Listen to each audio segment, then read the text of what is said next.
Good morning. I'm Dr. Marianne Cintron, founder of Step by Step Dyslexia Solutions. We're a 501(c) nonprofit organization.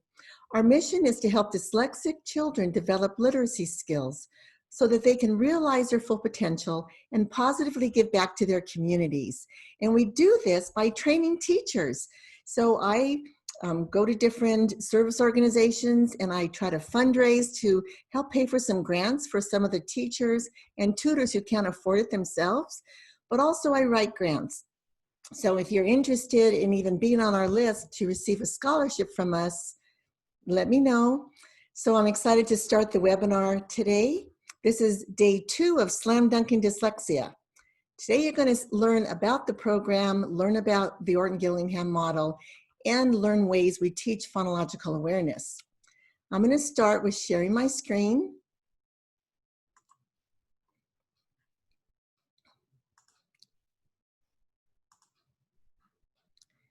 And go right here to day 2.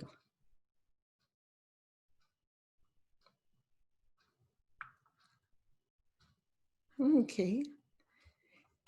And I want to be sure it's still recording. Yep. I didn't unclick recording. So anyway, welcome. Welcome everyone. Okay, welcome again for people who are getting in a little bit late. This is day 2 of Slam Dunking Dyslexia. And I wondered what your biggest takeaway was from yesterday. Think about it.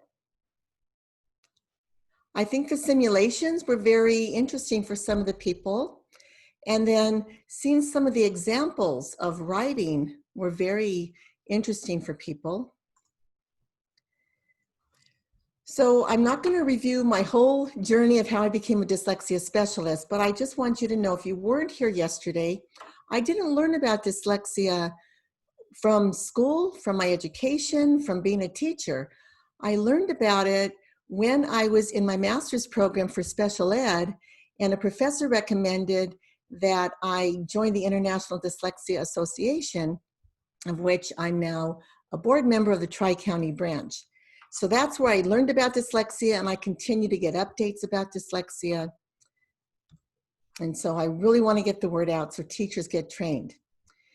So yesterday's learning outcomes were being able to describe dyslexia in an easy way, not needing that difficult formal way, how to understand what dyslexia looks like, what it feels like, and its impact on the students, and how to recognize it in the classroom, even in the workplace. So today's learning outcomes, you're going to understand ways to teach phonological awareness, and I'm also going to talk to you about the Orton-gillingham model, which talks about structure and systems, and you're going to understand the value of structures in a reading program. So what I recommend when I do a training, I train for a full day, but when we tutor for 1 hour a day, 4 to 5 days a week, and it's 25 to 30 sessions. So I'm going to ask you to take out a pad of paper and be writing as we go through step 1 through step 9. Step-by-step reading program has 9 steps. And I actually have 6 books, but number 4 is repeated twice because the junior workbook, juniors only have 1 book. Those are 4th grade and under. And then 5th grade and older have 2 workbooks. So if you have your pad of paper, can you raise your hand and show me that you have your pad of paper? Okay, because you're going to want to take notes. Super-de-duper. All right. The first step in the reading program, we work with the phonogram cards. So we have over 101 cards, and what we do is we teach the letter name, the letter sound, and we have a picture associated with it that some of the students might not recognize the sound. So when students come into the program, they should know their letter names, And they may know the vowel A, but they probably may not know the other vowels. So we don't really have cards for the letters, which are white cards, but we have letters for the vowels. And then we have more complicated vowel sounds that I will show. So how we show this, we would show the letter A, and we would hold up the card and say A. And then let me back up a little bit if I may. So if we need to show the picture, we'll say A, ax, and then we'll go to the B. B, box, b. So we only do a minute of the cards, and I just am showing you all the variety of cards we have here. They're just beautiful, and they're all numbered, sets 1 through 19, and we just bring in sets 1 and 2, review it for a minute. Then we do sets 2 and 3, do it for a minute. We just bring them in as a child is learning. We don't want to overwhelm them. And then we have the pictures that go with it. Oh, oops. Sorry, I wanted to let you look at those pictures a little longer. I thought I had a third page, but beautiful artwork was done for these pictures. So step 2, well, raise your hand if you understand step 1. How easy is that? 1 minute phonogram cards. Easy peasy, as we say in the classroom. Yep, very easy. Okay, so step 2 is another easy step. It's only 5 minutes, and this is where we use sound circles, and we use rectangles when we have syllables. So in every kit that I provide you spiral index cards, and the words come from the spelling list for that day. So you're going to select 3 spelling words from the day, and the first day has really easy 3-letter words: Doug, hip, jug, and then we modify them. So this is your homework the night before you tutor a student. You're going to change 1 letter sound. So Doug becomes bug, bug becomes bum, hip becomes hop, hop becomes mop, and so forth. So what we do is we say the word and have the student repeat after us. So at your home, say Doug, and you say Doug. So we're going to tap out the sounds with our hands. So we're going to say, have your student use their hand and go D, G, Doug. So they're going to do that. And then we pull down the sounds. So I'm going to pull down a pink for a consonant, an orange for a vowel, and another pink for a consonant.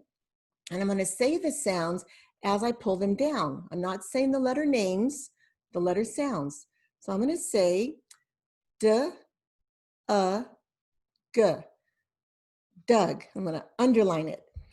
So then I say Doug becomes bug.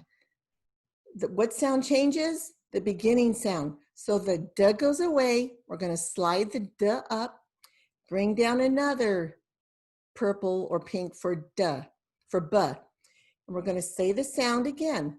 B, G, bug. Bug becomes bum. What sound changes? The last sound.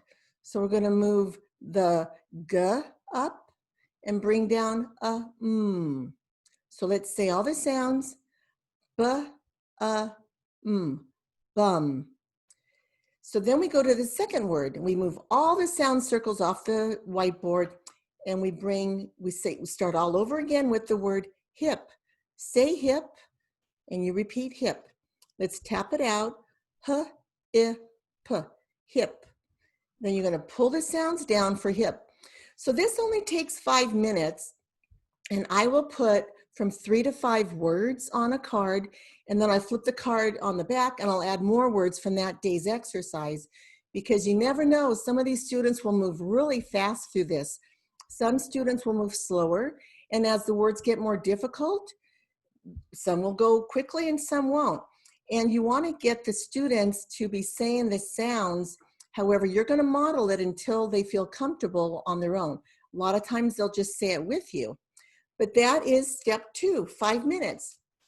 Raise your hand if you understand step 2 pretty easily. Okay, and what this is doing is giving the structure to the program. First we do the cards, then we do the sounds without the letter representation. That comes in step 3. So step 3 is where we use our plastic letters. Now when I order them, I always spray the vowels black, and I spray the C and the G gold, so that's a little unique thing for my letters. But you can always order your alphabet letters from online or get them from my kit. But what we do with the letters is we line up the vowels a, e, I, a. And we select the letters that are told to us in our scope and sequence.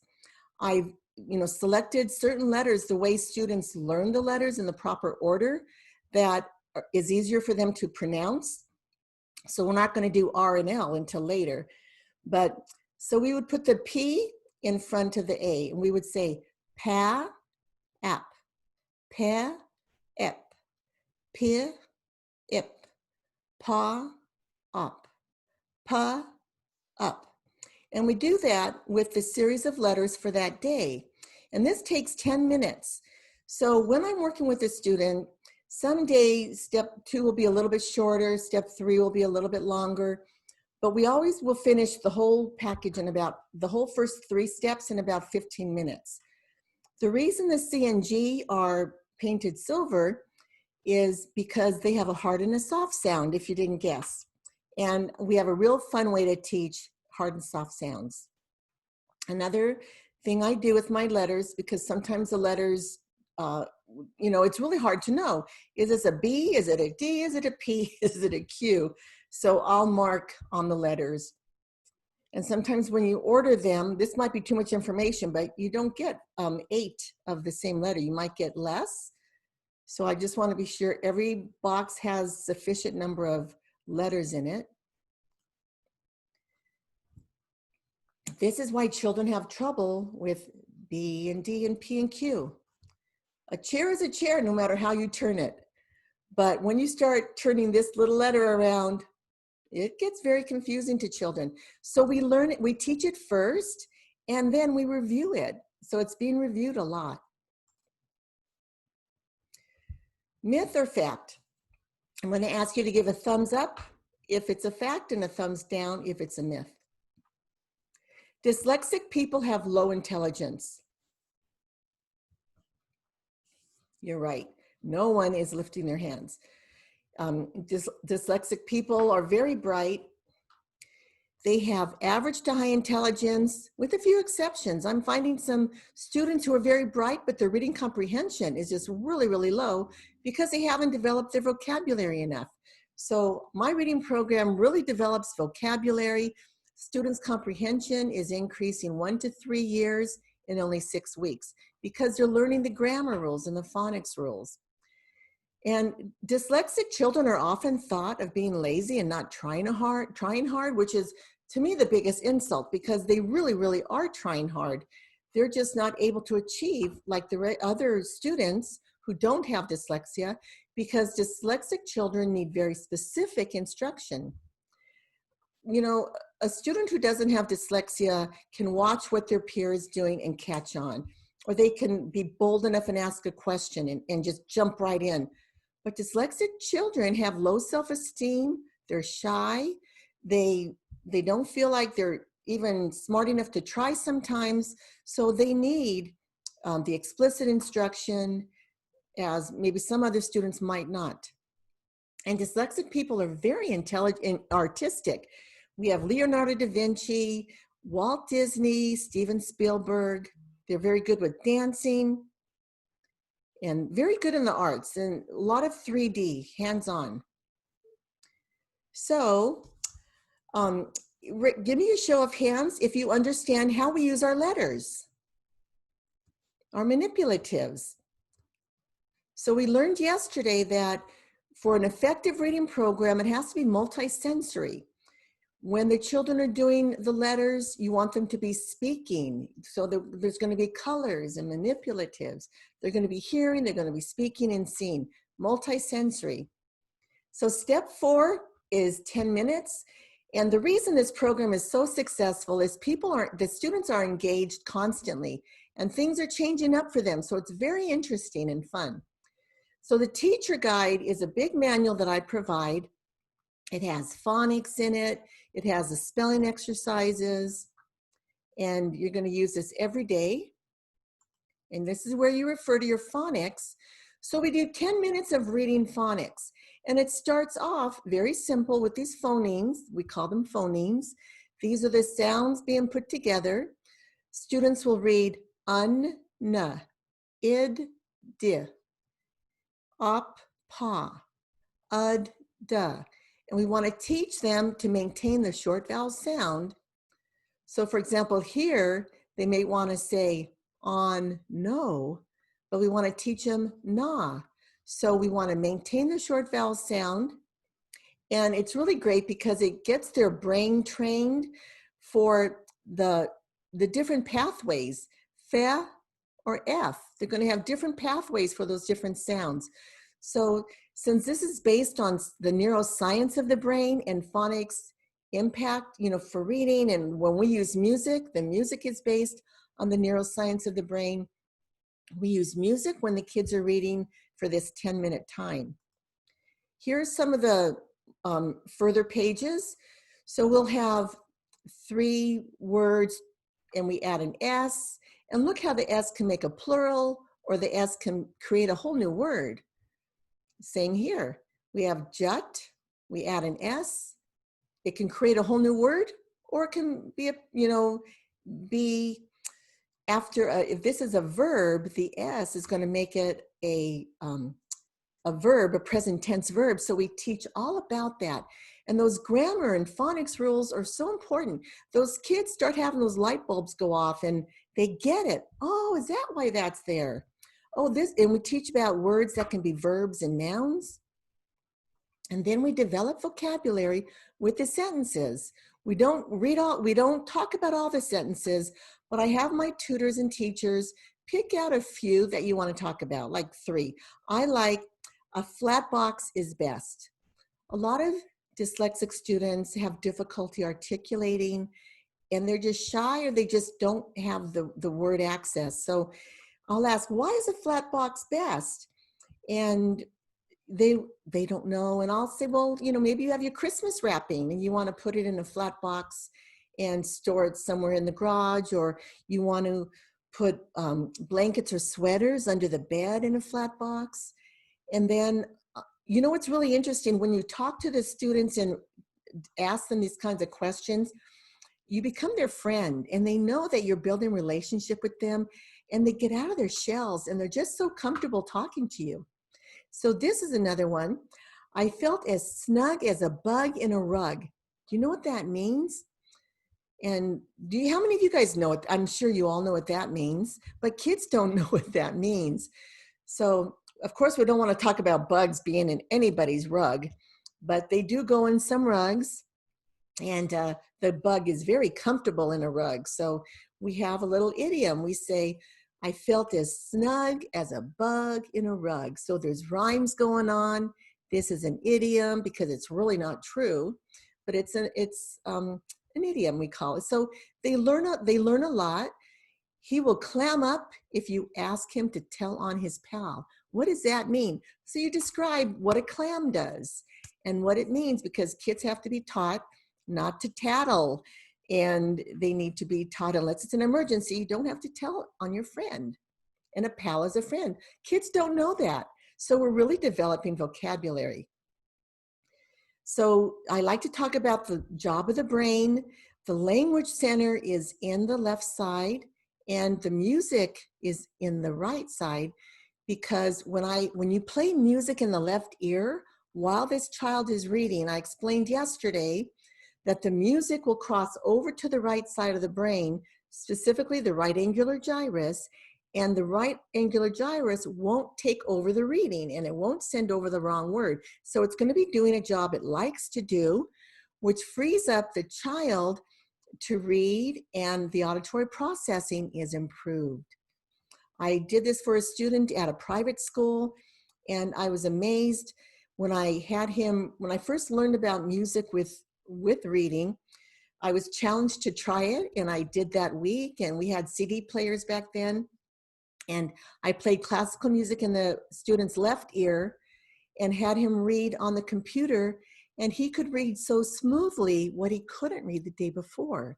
And then I had 2 columns of words, and I asked him, this is a 4th grader, I asked him to connect associated words in the 2 columns. Well, without the music, he took a long time, and he finally started making some connections, but he was very slow at his line, and his line was jaggedy. But when I put the music in his ear and I gave him a set of different words, he made the connections quickly, and his line was straight, and it immediately had me go to the superintendent that afternoon, and I showed the 2 whiteboards with the music, without the music. And he made a decision, let's buy this right now. But the parents of that student were so excited, they purchased the program that I used back then, and 15 students benefited from it. So Dr. Roger Sperry is the neuroscientist from the 1960s who talked about teachers should find a way to use the left and the right sides of the brain independently. He did his split brain theory on seizure patients, and the seizures ended, that's hard to say, seizures, he severed the central part of the brain called the corpus callosum, and he worked with the left and the right sides of the brain independently. And he saw word blindedness back in the 1960s, and he challenged educators at his conferences, find a way to bring this into the classroom. So now we talk about a dichotic method of learning, putting 2 inputs at the same time, but nobody's talking about using music, specifically music in the left ear, spelling exercises in the right ear. That's why my program is so unique. And that's why we get 1 to 3 year gains in only 6 weeks. I had a parent, I shared this story yesterday, but I'm going to share it today, that I had a parent in a neighboring district who actually worked for the district, and she was ready to sue the district because her son was going to be entering the 6th grade, and he was reading at a low 3rd grade reading level. So she came to me, and I had a 6-week summer school course at the private school. And after 6 weeks, which was 5 days a week, her son had made 3 years gains in reading fluency, reading vocabulary, and reading comprehension. So the dyslexia didn't go away, but his neural pathways were developed, and he was able to be successful in 6th grade. So if any of you have ever taught the classroom where you have 5 students at a time and everybody's on board with your intervention, but there's one student always lagging behind, that can be very hard for you and for the student. Well, so he was that student always lagging behind, and now he wasn't. So he's one of the poster childs that I have.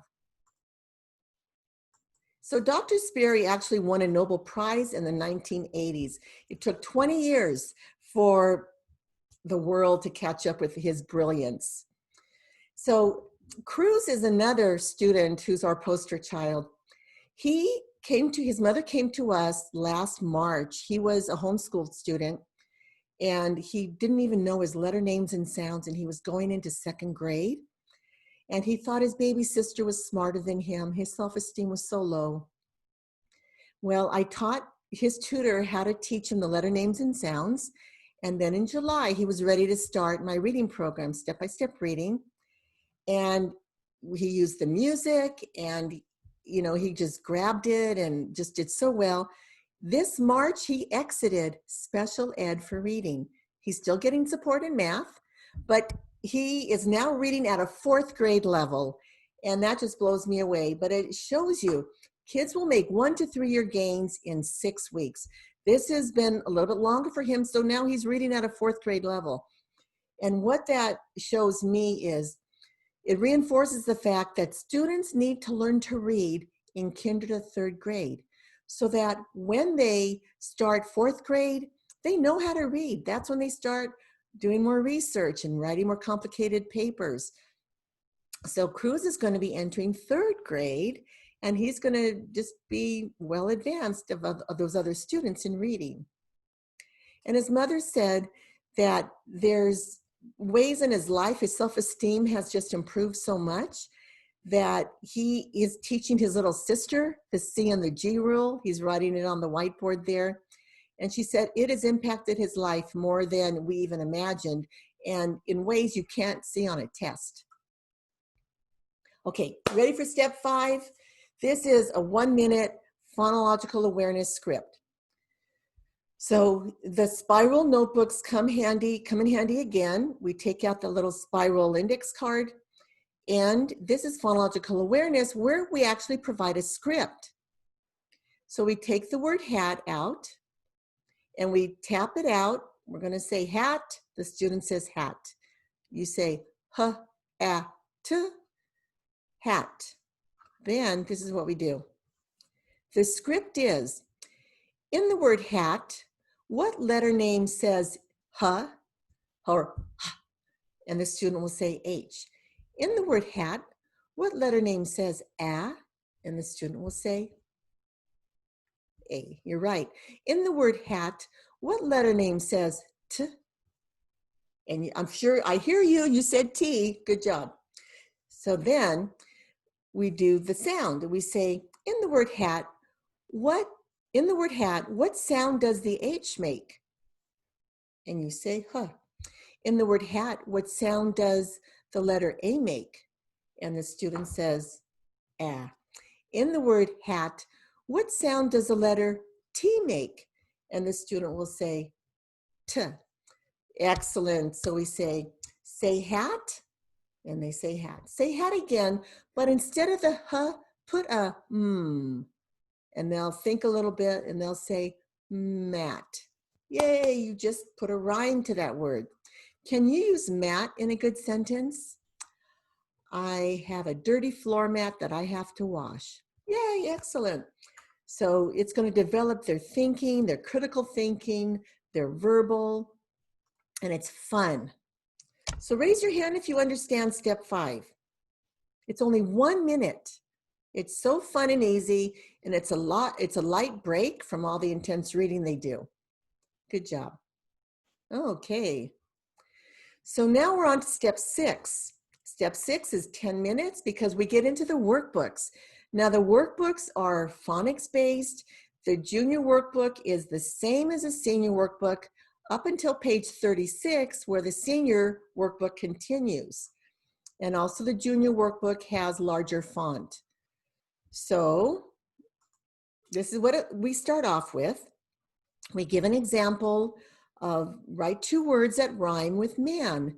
Now, the child will already have been reading these sounds, and the child is ready to give a rhyme. And if he or she can't say a rhyme, we're going to help.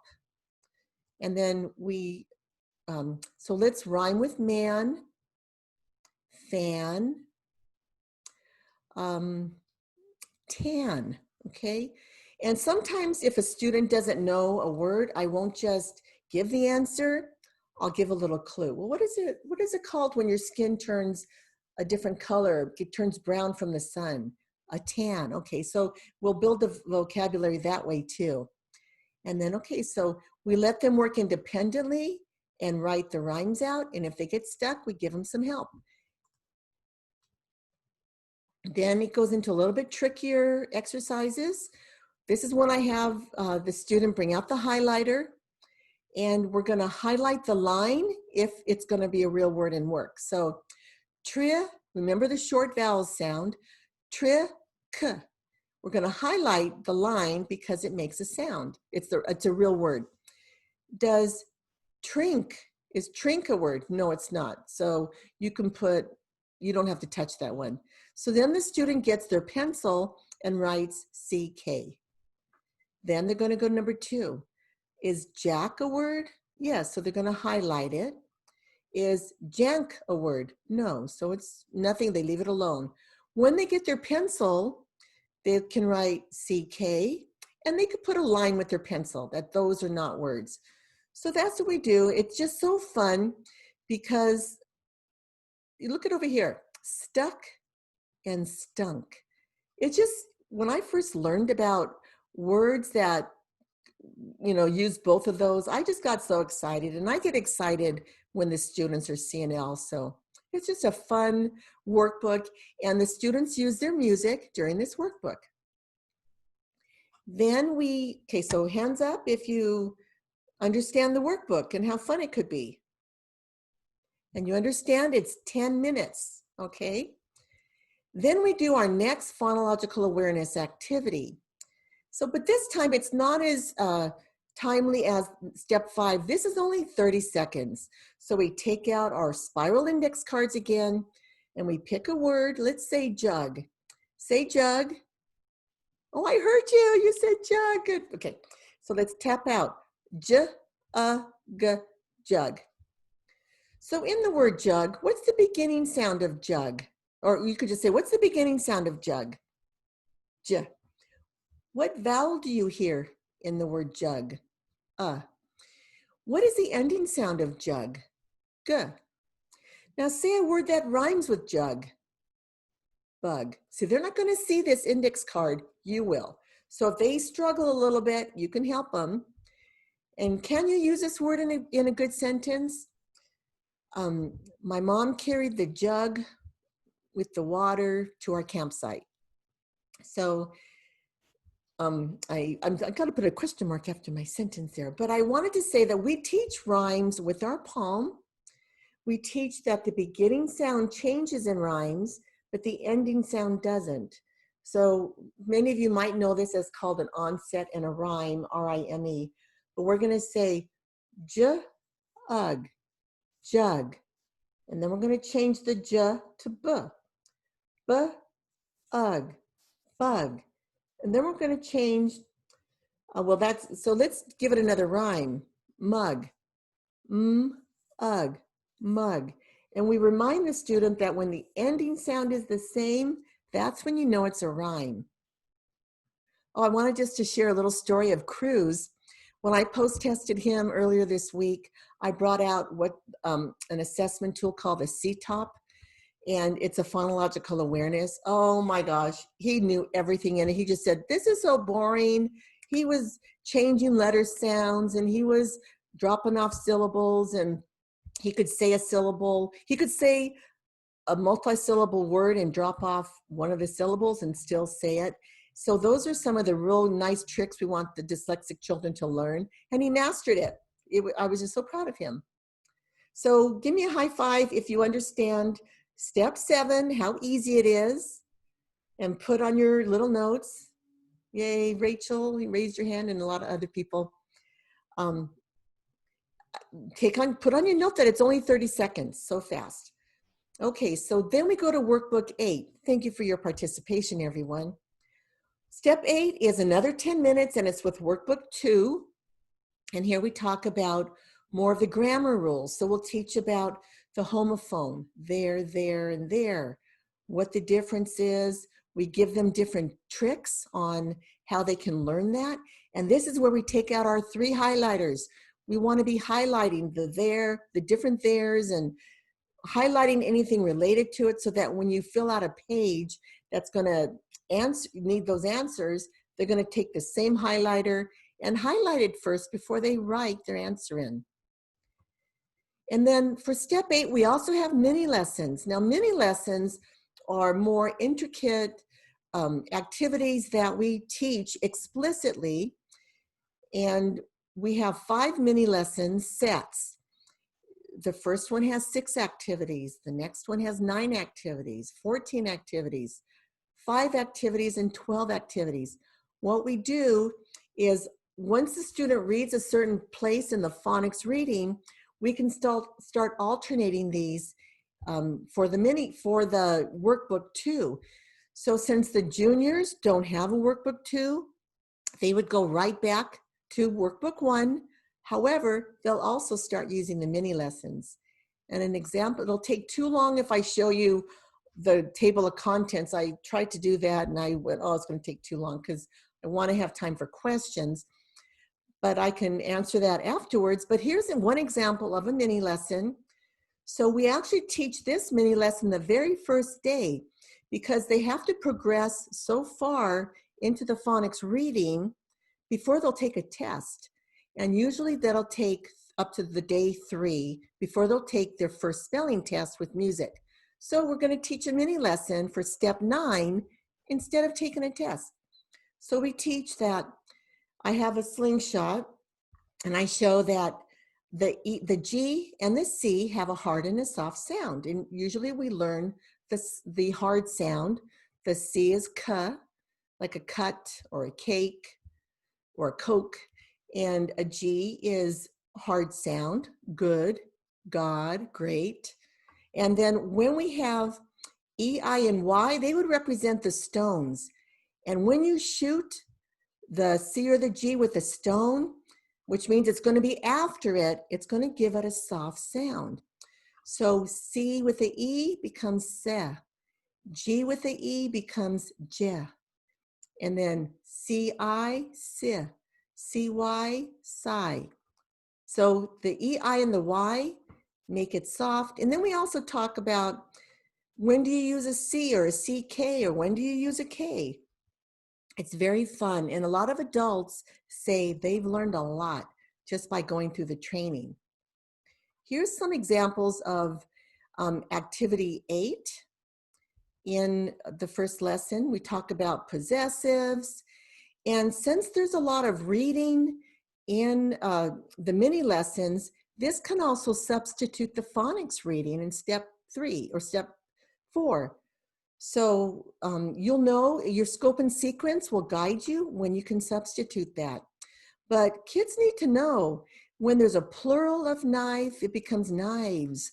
What if it's ownership? What about wife and life? We change it to the V when it's plural. And what about when it's a plural? And what about if it's a plural of the noun? So we teach all that about possessives, and it has to be explicitly taught. And there's got to be a lot of repetition. So when do you do the mini lessons? You would alternate them between phonics, if the students read enough, and you would alternate them between the workbooks. I like to get the mini lessons done as fast as you can because there's so much learning in them. And when you do, you won't do, obviously if you substitute it for workbook 1 or 2, you won't do that workbook. But also you won't do step 7, which is the 30-second phonemic awareness drill when you do the mini lesson. So it's got the structure and it's got the system, but it's making sense. So it's systematic. So raise your hand if you understand the mini lessons and you understand that step. Workbook 2 and alternating mini lessons. Very good. When I do my training, it's a full day training and we go through all the mini lessons and we ask a lot of questions. So, we answer a lot of questions. It's really nice to give that training. So thank you for your participation. Effective intervention can make a huge difference in the lives of students. Raise your hand if you agree with that. That's right. Using music with a multisensory step-by-step reading program, students are making 1 to 3 year gains in only 6 weeks. And because music is based on the neuroscience of the brain, people aren't using music. We're using music in the back of a classroom. Sometimes a teacher will play music, but that's different. This is giving it a direct input. And my app, Dunking Dyslexia, is available on iOS or Android. And with this training today, with this mini webinar, you're going to be receiving a month free of the app. And I'll tell you about that.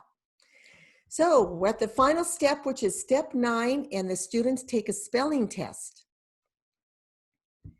So let me back up. Oh, here is what the spelling test looks like. We start with the 3-letter words, or we call them CVC words. And part of the mini lessons talk about the syllable types. When children learn the syllable types, they'll understand why words look differently. And okay, so we have 28 spelling exercises, and we have 8 groups of sentences. So on your paper, I want you to write this down. Lorena's going to put this in the chat at the end, but this is the web app.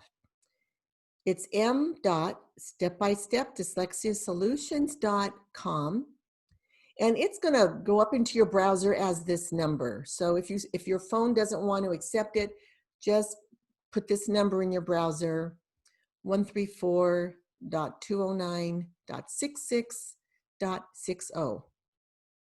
And this webinar has a unique code that's yours for a month.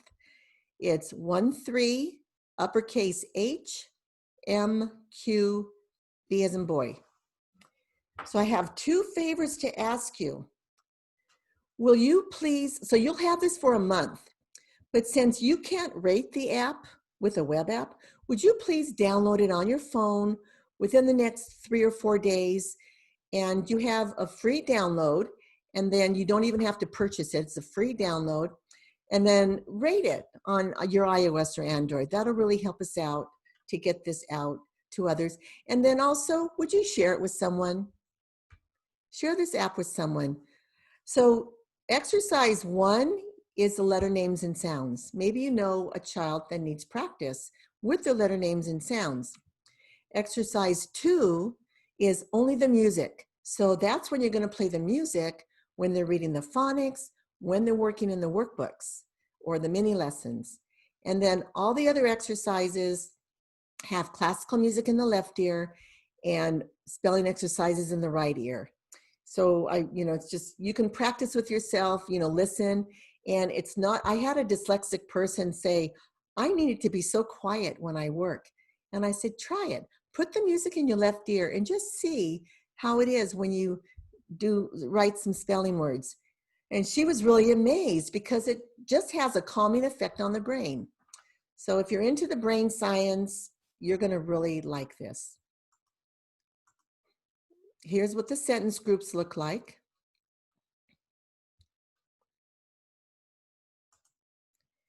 And so now I want to ask you, we've come to our end of the training. I wanted to be sure that you understand phonological ways.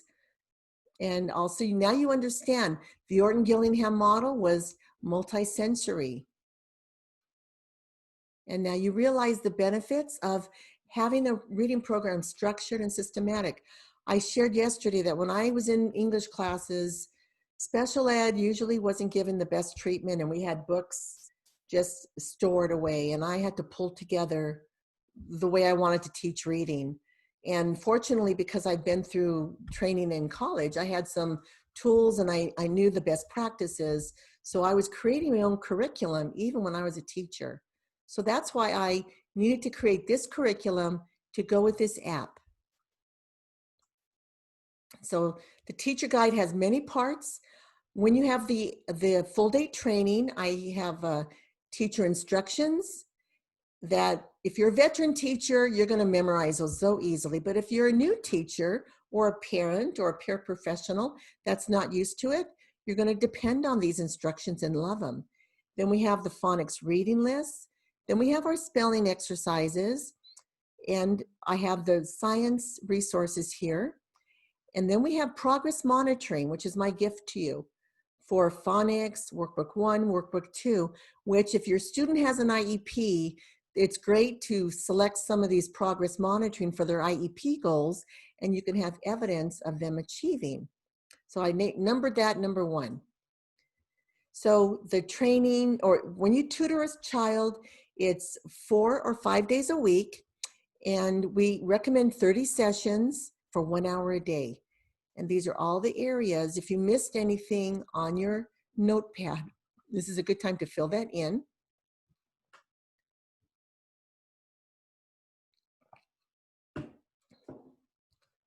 We're going to have a time for questions afterwards. So, and this is my book, A Message of Hope. This belongs, you can buy it on Amazon, or you could buy it from me, or your school district can buy it in mass and get a great discount. It belongs in the hands of every teacher, of every parent of a dyslexic child, and every college professor who teaches education classes. At the beginning of the year, when I was a teacher for 10 years, every year we got how to manage students, how to motivate students, behavior. And then we started getting books about second language learners. And people need to know about dyslexia. 1 in 5 kids has dyslexia. So this will show examples of their writing. I have 17 case studies of the kids I've worked with using music. There was one student named Ronnie who I had in a middle school, and he was adopted, and he used to say, "I'm dyslexic and I have ADHD." And he would tell all the students about it. He was kind of proud of it. But he was really a great kid, and he listened to the music. He said, I have ADHD, so the Ritalin calms me down, but the music helps me learn. And we have this written into his IEP in 7th and 8th grade and all through high school.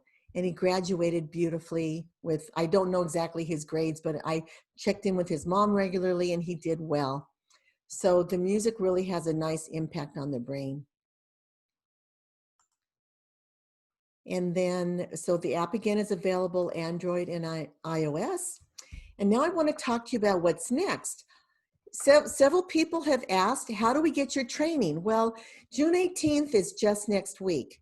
And if you are in California and I can ship you your curriculum right away, you can participate next week, but I'm also scheduling one for July 10th. It's called Dyslexia Dismantled, and it's all-day training. So what this includes, usually my tuition throughout the year, I charge $997, all right? And it includes your $400 curriculum. I'm gonna give you some bonus items. 2 30-minute consultations valued at $200, spreadsheets for tracking the students, their progress, valued at $100. That's if you have multiple students. Maybe you're at a learning center and you have 5 to 20 students that you're doing in an after-school program. We have these spreadsheets for you. And then the progress monitoring booklets that I put in the teacher guide. Those 3 progress monitoring booklets are valued at $100. And I just want to say here that when you learn how to work with one child, you're going to help many you're going to help many children. And in fact, not only will you impact many children, you're going to save thousands of lives. So the music app is free for 3 months when you get my training, valued at $30. You receive my book for $15 value. So the total bonus value is $445. So if you add that to the $997, the total program value is $1,442. Many people are paying $5,000, $2,500 for their Orton-Gillingham training. They're going to college for 3 years. This is an affordable alternative to what the schools are offering or other programs are offering. So I don't charge you for the bonus. I have the rate back down to $997. But today, if you want to have a reduced rate today, because I want to respect this COVID season that we're all in our homes and we all want to work with kids online. Some people are starting to work face-to-face. I'm going to bring it down to $797. I look to have 10 people per minimum in my course. So you can write that price down for today only. I will mail you your curriculum in this beautiful little box. And together we're going to nip this reading crisis in the bud. We remember this from yesterday. 8th graders were dropping 3 points. 4th graders were dropping for another 1 point, just going in the wrong direction. We want to work on this reading crisis together as a team. This is the affordable alternative. You can be trained in a day working with students the next week. Did I have that date? The date was what I had earlier. So again, the pricing, if you decide you want this in the summer, you're not ready to commit today, the price is $997, which is still a great deal. And it includes your curriculum. I'm just reviewing this to give you one last shot at it, to look at it. Today is the special offer price. And you can text me right here if you want to sign up today. I'm going to give you the web app. I'm going to give you the landing page, which will give you time to sign up. Let me go out of here now. Hi, everyone. So here we have, okay, so Lorena, I'm sure you post to all the panelists and attendees so that the attendees can all see everything.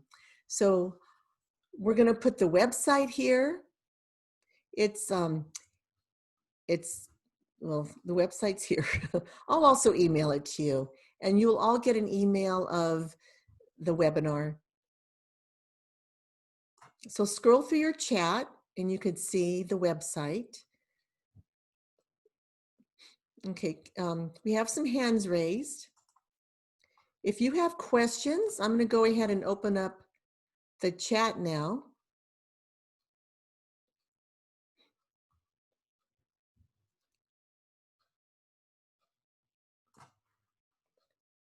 Oh, okay. Anyway. Oh, this is a different Rachel. Okay, so we're still recording. Anybody have any questions? One of the big questions people ask is, let me get rid of this. How do you implement this in a school site? Well, it's the best idea would be to train the teachers, train their instructional aides, let them be able to pull students out one at a time and work with them for an hour. And remember, if students are making 1 to 3 year gains in 6 weeks, you know, they can be pulled out maybe 3 different hours and miss a class that won't be critical to their learning. And after 6 weeks, get another 3 students. This is why I think the schools have really kept away from it, because the schools like to have teachers, the students taught in groups of 20 and 25. Well, if kids have dyslexia, they need that one-on-one tutoring. Even when I worked with a lot of my own training and experience, working with 2 kids at a time is difficult because students will work at different paces. One ends up being absent, so you have to, you know, you're moving the other student ahead. It's just really tricky. You can do 2 at a time if you're having someone take a spelling exercise while the other one is doing some explicit reading with you, and they can work in their workbooks together. They can even do the phonics reading together and the phonograms together. But ideally, it's nice to do 1 at a time. And if the schools don't have the budget and they don't want the teachers to be pulling the students out, what we found is doing the after-school programs are helpful because they're not linked to the unions, and we can train the after-school people, and they're very qualified to be trained. I used to train college kids to work with my after-school program, and a lot of the at-risk kids are in those after-school programs. And we're going to actually be meeting at one of the art centers who has opened up their doors for us and allowing us to train at the art center and tutor students, because the students are very interested in art anyway, and so they're going to be going to the art centers. So those are just some ideas. And if you'd like to be on our list of one of the tutors to receive a scholarship, please email me and list it here. And I can add you to my list. I continue to write grants and just really have a passion to get this word out worldwide. And I'm going to send you the link to this afterwards. And if you can share it with other people, let me know how you like the app. I'm really excited to share the app with you. Now, the app was created for this reading program to work together. So it's step 9. So the children have dyslexia when they're using the reading program and the app. If children have dyslexia, the app won't work alone. You have to understand that they don't know reading and phonics yet. So if you have a child that is getting a B in reading and writing and is not dyslexic and knows how to read, wants to raise that B to an A or an A minus to an A plus, then the app would be great to give them that extra spelling exercise help.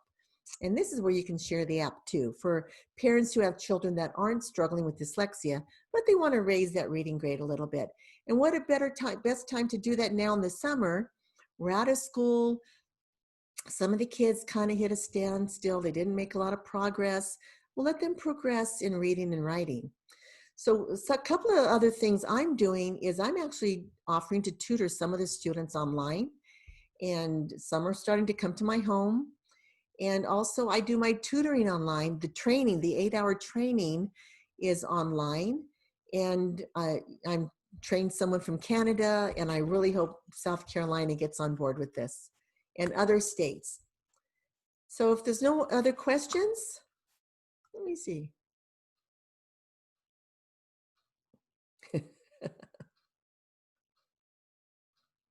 Yay, people are very glad you finally saw this. The app info again is Dunking Dyslexia. It's got the picture of the donuts with 2 earbuds.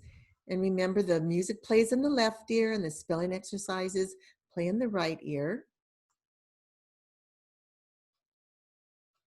If you can't find the number on the link, just try it again. It will work because it's a web app. Oh, the web app. Okay, so if you're using your phone and you go into iTunes, or, it's Dunking Dyslexia on your phone. If you're in your web browser, that's when you type in the web app.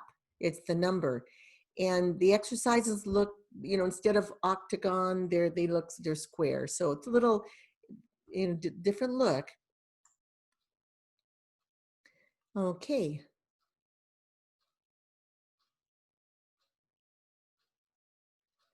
So a teacher is saying that a special ed student might not be able to focus for an hour. I would say try it, because the program changes up so much. I had a student in the summer who had autism and dyslexia, and he struggled, but his mom was with him. But he got through the whole hour, and he was a 4th grader. So you'd be surprised. It changes up so much. And when the students start building their confidence, they're going to start increasing confidence after 2 weeks. Just explain to them they're building their neural pathways. It's like going through the jungle and trying to find the path so you don't have to step on all the weeds and all the brush. And when someone makes a path, you can just get through so much faster. And that's what you're doing in the brain, creating those new pathways where reading is going to be so much easier for them. And because we work with students who are older, even 8th graders, we remind them, you're not dumb. This is not baby information. This is just foundational information. 8th graders as well as 2nd graders struggle with phonological awareness. So everybody starts at the beginning, and that's why we just say it's step by step. And I'll also email the answers if I miss any of them in here. There's my text number. And I'm so glad special ed teachers are here. I'm glad parents are here. I'm so glad paraprofessionals are here. We're at our 10 o'clock hour. I want to thank you all for being here. And I'm going to send you the link of this webinar. And I want to wish you all a great weekend. And thank you for your participation. God bless you.